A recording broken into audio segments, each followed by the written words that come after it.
Con este proyecto en su ejecución iniciamos la revolución productiva. Nosotros hemos ideado un decálogo que es el decálogo menemista de la reforma del Estado. El mandamiento 1 dice así: nada de lo que deba ser estatal permanecerá en manos del Estado.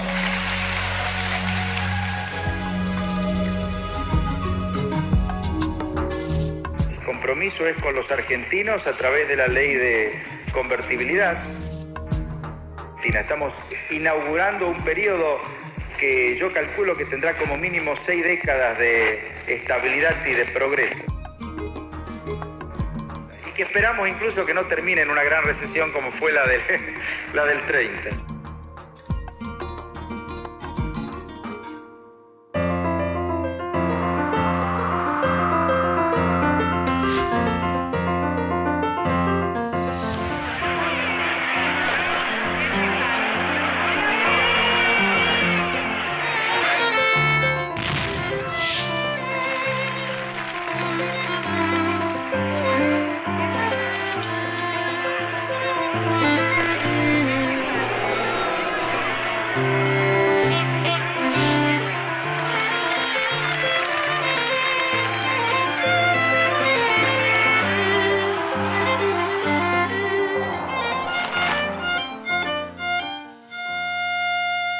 Aldo, tenemos que preparar la clase de los años 90, que parece una clase importante. Muy importante, claro. Y estaría bien si podemos empezar un poco pensando en el contexto internacional. Sin duda. De los años 90, un poco vinculado al proceso de globalización financiera, una acentuación de la globalización financiera en esos años, y especialmente en el escenario latinoamericano la importancia del Plan Brady, Claro, como una alternativa para solucionar el problema de la deuda.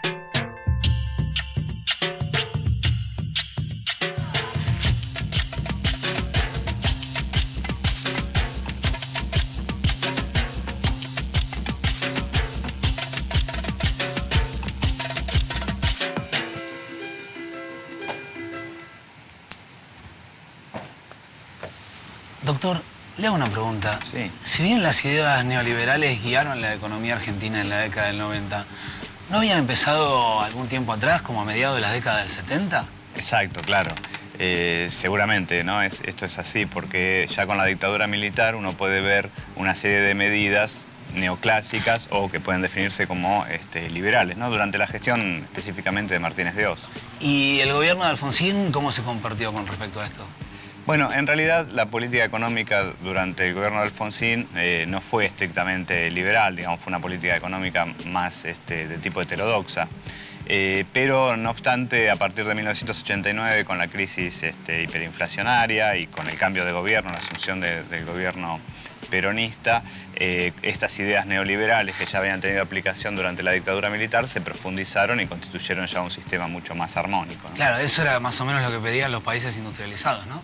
Exacto, claro. Los países desarrollados ya habían empezado a implementar este tipo de políticas en Inglaterra, en los Estados Unidos, y fueron, sobre todo después de la crisis de 1982, la crisis de la deuda en México, imponiendo estas condiciones a los países subdesarrollados, a los países deudores, y finalmente eso se va a transformar en lo que se conoce con el nombre del Consenso de Washington. El Consenso de Washington es un decálogo de principios económicos escrito en 1989 para ser aplicado en los países emergentes. Abarca los conceptos básicos del neoliberalismo: disciplina fiscal, reforma impositiva, privatización, tipo de cambio competitivo, desregulación, liberación de políticas comerciales, protección de los derechos de propiedad, apertura de la inversión extranjera directa, prioridad del gasto público en educación y salud, tasas de interés positivas pero moderadas. En 1989 el gobierno radical atravesaba su momento más crítico. La inflación estaba totalmente descontrolada, del orden de más del 100% a nivel mensual. La recesión era pero muy importante, el desempleo había crecido, los salarios reales habían caído enormemente y la deuda externa seguía incrementándose de manera exponencial. Este descalabro económico se manifestó rápidamente en el plano político. ¿Por qué no buscamos ahora un poco los datos de inflación de julio de 1989?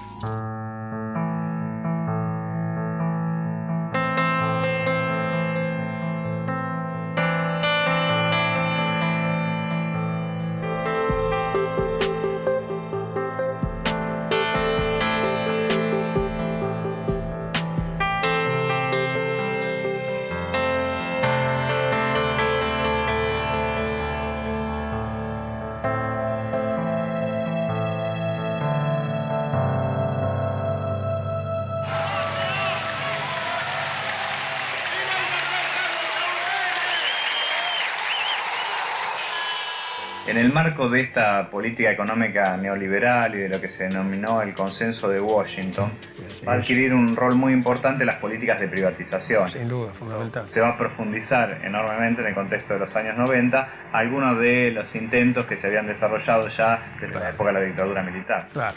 Sí, el neoliberalismo a escala internacional, sobre todo a partir de la presidencia de Reagan en Estados Unidos y de la señora Thatcher, el gobierno de Gran Bretaña, el achicamiento del Estado o las privatizaciones fueron, digamos, un punto fundamental de la estrategia, incluso en el consenso de Washington, con esas recomendaciones que se le hacían a América Latina. Ahora, en la Argentina se llevaron a cabo con una profundidad como en ninguna otra parte. Argentina fue el único país de América Latina y del mundo que privatizó su empresa petrolera. De los 130 diputados presentes, 114 votaron por la afirmativa, 100 por la negativa, una abstención. Lo que veo que hoy es un día de júbilo, hoy es un día de festejo para la Argentina, que desde hoy el petróleo pasa a ser de las provincias, YPF pasa a ser una empresa que cotiza en bolsa, que va a tener inversión privada y el dinero que de esto surja es de los jubilados.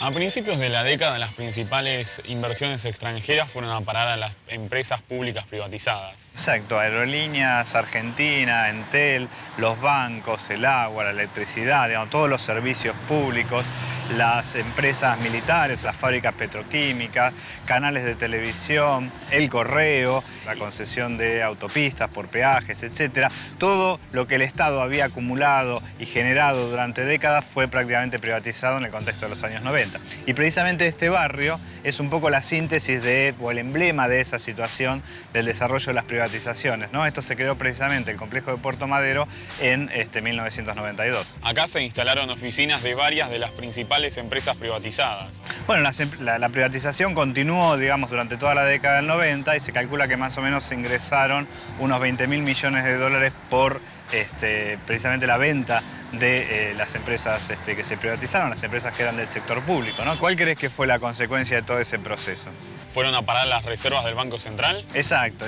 Y a partir de ahí, digamos, en ese particular contexto, se hace una reforma monetaria muy importante que la lleva adelante el ministro de Economía, Domingo Cavalli, y que va a dar inicio a lo que se llama la convertibilidad, ¿no? A partir del plan de convertibilidad de 1991. El valor de nuestra moneda está, sin dudas, perfectamente asegurada y nadie tiene que temer por la evolución futura de la paridad cambiaria. El peso, que a partir del 1 de enero valdrá igual que el dólar, es una moneda destinada a perdurar con ese valor por muchos años. Me atrevo a decir, por décadas. Un instrumento fenomenal de la política económica en los años 90 va a ser la convertibilidad, ¿no? La fijación del tipo de cambio, claro, el 1 a 1 del peso con el dólar, que va a, de algún modo, marcar el rumbo de la política económica, monetaria, cambiaria Sin duda. de Argentina en los años siguientes, ¿no? Es un instrumento muy poderoso que permitió frenar la hiperinflación. Pero el precio de esa estabilidad fue muy grande, porque en primer lugar, antes de que los precios se estabilizaran, pasaron varios meses con un aumento todavía importante. Lo cual, hay una hiperinflación otra vez en los años 90, una situación... Antes de la convertibilidad. Exacto. Poco antes de la convertibilidad, eso se frena con la convertibilidad, que vuelvo a insistir, tiene un efecto estabilizador. Después de algunos meses, lo cual determina que la paridad que se fija del 1 a 1 termina siendo considerablemente apreciada, lo cual le quita competitividad a la producción nacional, que es lo que había pasado con la tablita cambiaria en tiempo de la dictadura. Y esto provoca un deterioro, como después veremos, importante en el tejido social. Entonces, la convertibilidad, por otra parte, daba una garantía de tipo de cambio fijo, se podía, digamos, fue un poco otra vez el paraíso de la patria financiera y de la industria financiera, obteniendo márgenes, especulando con un tipo de cambio fijo, con desequilibrios muy importantes, porque esto se sostenía sobre la base de la deuda. No confundamos a la gente con un mal concepto de la palabra deuda, porque todos queremos endeudarnos, pero después decimos que está mal que el país se endeude. Cuando crece el crédito porque hay alguna deuda. Es bueno, la deuda es buena. Todos queremos darle crédito, todos hablamos que hay que darle crédito a la población, que está surgiendo el crédito hipotecario. Es bueno endeudarse, no es malo endeudarse.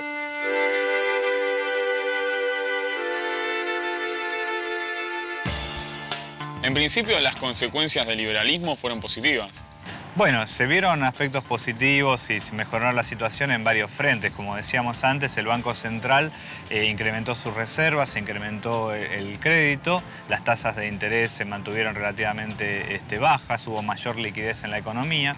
La economía en general creció, el Producto Bruto empezó a crecer luego de una etapa recesiva importante en el año 89 y el año 90. En 1991 a 1992 creció un 10%, se incrementó la demanda, digamos, la economía empezó a recuperarse luego de una situación muy crítica que se había generado previamente, ¿no? Era un nuevo escenario para el país en esos primeros años. Y mientras tanto es cierto que una parte importante de la población accedía a determinados consumos que antes no había tenido y también los acreedores internacionales se beneficiaban de esta nueva situación. De hecho, en ese contexto se hace un acuerdo y se llega a lo que se llamó el Plan Brady, precisamente en 1992, para arreglar el tema de la deuda.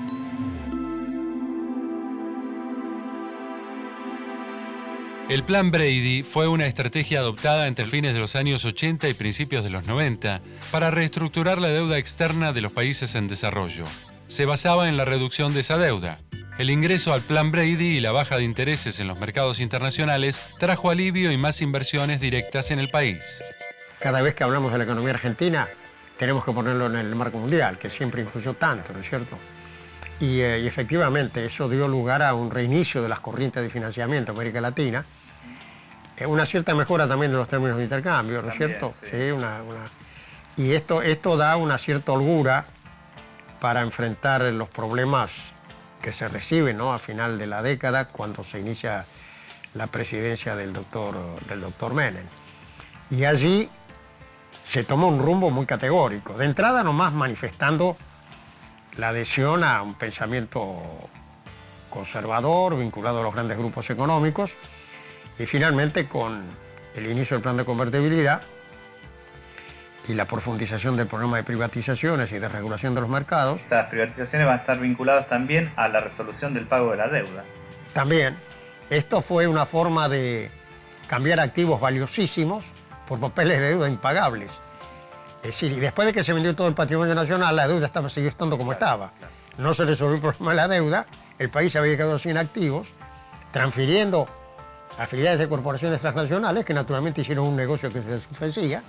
Yo creo que ahí no hubo perversidad del inversor extranjero, simplemente que el país había tomado una política antinacional que generaba espacio de rentabilidad y eventualmente de hechos incorrectos en el manipuleo de los intereses públicos, incluyendo el aumento continuo de la deuda y los posteriores canjes y megacanjes que generaron rentas adicionales. La deuda externa aumentó de 61.000 millones a 145.000 millones de dólares entre el 91 y el 99. El aumento de la deuda y la absorción del ahorro interno para servirla generaron un sistema de exportación de ahorro e importación de deuda. La fuga de capitales fue un problema sin solución, que aceleró la debacle. Durante la década del 90, el dinero colocado en el exterior a nombre de argentinos ascendió a una suma comparable a la deuda externa. Desequilibrio en el balance de pagos, en la balanza comercial, en el presupuesto, por el peso de la deuda, y mientras hubo financiamiento y se obtenía el objetivo de la política económica, que era seguir consiguiendo créditos, el sistema funcionó. Pero la deuda siguió creciendo hasta un nivel que se convirtió en impagable, y eso estalló después del fin de la presidencia del doctor Menem. El déficit fiscal es la diferencia negativa entre los ingresos y los egresos públicos. En otras palabras, se trata del resultado negativo de las cuentas del Estado. Aparece cuando el monto de los ingresos recaudados por impuestos no es suficiente para hacer frente a los compromisos de pago. Lo opuesto al déficit fiscal, cuando las cuentas dan positivas, es el superávit fiscal.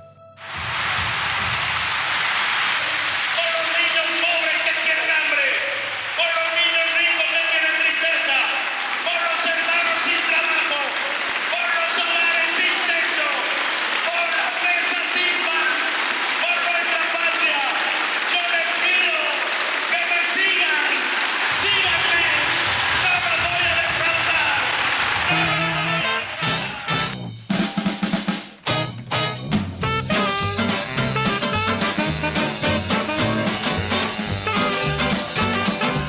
estoy apasionado por este modelo económico.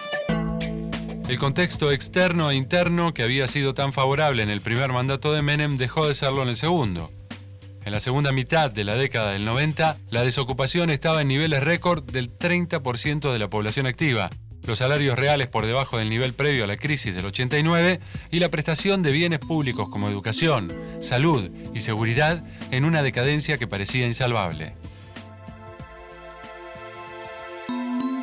La convertibilidad significaba que dejábamos de tener autoridad monetaria, es decir, un banco central que regula la oferta de dinero, la demanda, para tener una caja de conversión que cambiaba dólares por peso y de vuelta. Y la mayor parte de los contratos estaban denominados en dólares. Cuando se produce la caída de la convertibilidad en el 2001, 2/3 de los contratos entre particulares y de los activos y pasivos financieros estaban denominados en dólares. El problema es que los dólares no estaban. Claro. Porque no es la moneda nacional. Y por lo tanto, se terminó como se terminó.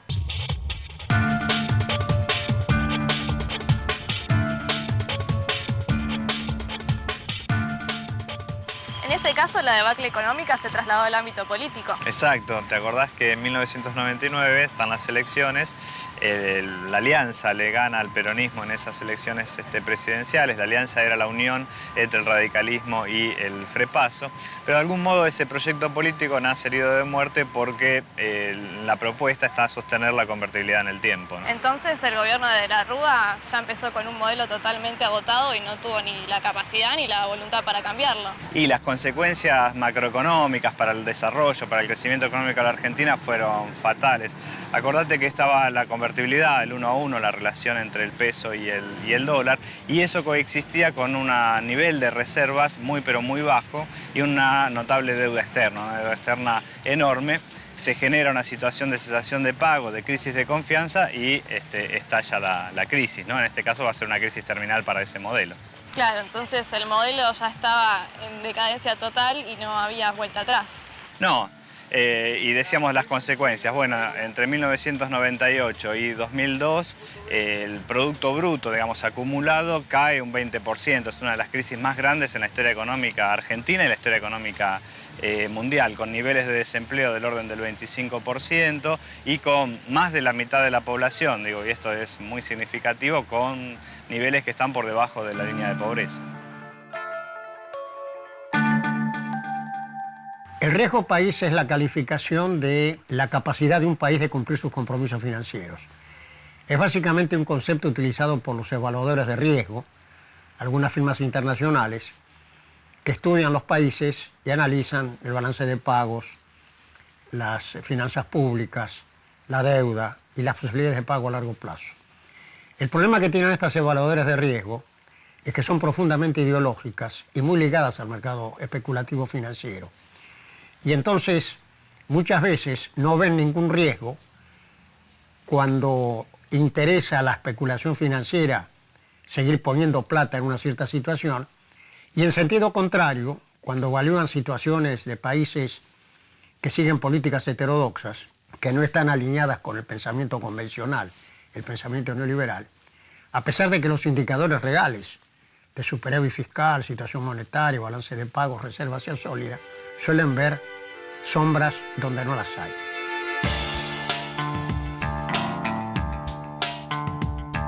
En el último tramo del gobierno de la Alianza fue designado Domingo Cavallo como ministro de Economía nuevamente y de algún modo eso ya marcó el fin de la situación de la convertibilidad en la economía argentina, ¿no? Las cartas ya estaban echadas.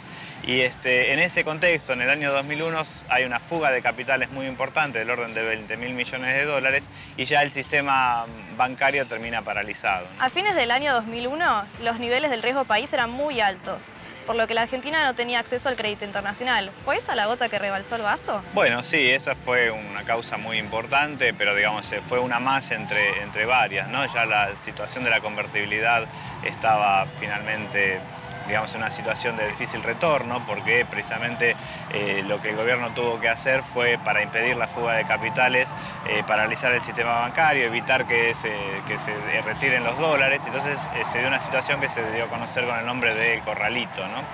y esto de algún modo ya dio lugar al fin de la convertibilidad. Sí, me acuerdo perfectamente de ese mes de diciembre. En medio de una gran movilización popular y de una ola de saqueo fue cuando renunció de la Rúa. Así es. Culmina un día difícil. Han ocurrido en el país hechos de violencia que ponen en peligro personas y bienes y crean un cuadro de conmoción interior. Quiero informarles que ante eso he decretado el estado de sitio en todo el territorio nacional. En todo el país circulaban 17 monedas emitidas por las provincias debido al derrumbe del sistema monetario. Y de algún modo entraba ya en jaque toda la situación económica, de lo que podemos decir es una economía organizada.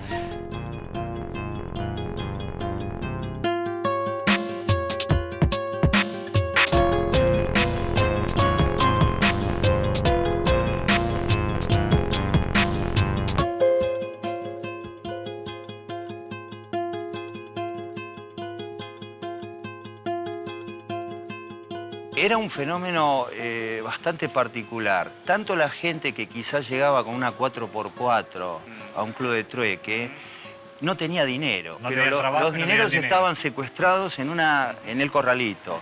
Y la gente que tenía un ingreso por un plan social, como era el plan Trabajar, había dejado de cobrarlo. Entonces se reunían en un crisol en donde no había diferencias. Y muchos observadores internacionales dicen que eso amortiguó efectos de violencia al plantearse relaciones de reciprocidad, solidaridad. Entonces, una utopía prácticamente se convirtió en realidad. Cuando nosotros mostramos nuestro archivo con 2,5 millones de planillas, en donde la gente volcaba básicamente qué podía ofrecer a los demás, bueno, uno se da cuenta qué fácil es la economía de entender cuando la lectura se hace desde las necesidades, desde las ofertas. Y mucha gente hizo una lectura muy realista de la economía y de la economía del futuro a partir de su pequeña mesa en el Club del Trueque donde tuvo que intercambiar con los demás, ¿no? Así que para nosotros, bueno, es una satisfacción haber participado, lleva ya 15 años esta experiencia. Ojalá nunca tenga que, contener volver a esa situación una tan crisis extrema de, claro, creo que los miles y argentinos miles de personas en un lugar. hemos aprendido una gran lección. Y bueno, la demostración del trueque es que el dinero no es esencial para la vida. Se puede prescindir del dinero, no del mercado, porque todos formamos parte de un gran mercado. El mercado es anterior al dinero.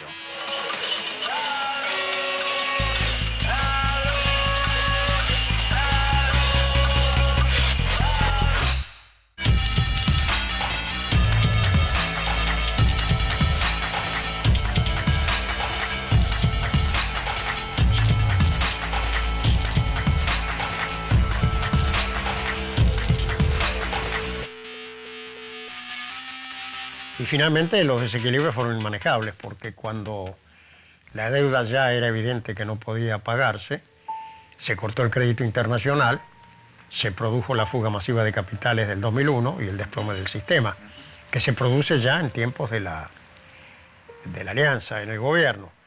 Y este fue el epílogo de ese extraordinario periodo y tan negativo que se inicia con el golpe de Estado del 76.